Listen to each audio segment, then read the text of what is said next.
Tila hindi makapaniwala ang aktor na si Nico Natividad matapos siyang ipatulfo ng dating yaya. Pero hindi ito basta usapin lang. Ayon sa ulat, ang ugat ng kontrobersya ay ang pagreklamo ng dati nilang yaya laban kay Nico at ng kanyang misis na si Chelo May Eusebio. Dinala raw ng yaya ang kaso kay Senator Raffy Tulfo pero sa twist ng pangyayari, hindi tumalima ang programa sa kanya.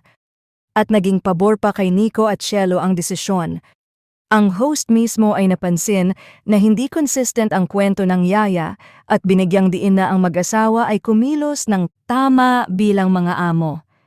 Ibinunyag din sa programa na ang dating yaya ay may hindi nabayarang utang na humigit kumulang 44,000 at tinawag pa ang kanyang asal na toxic habang nasa ospital ang anak ng celeb couple.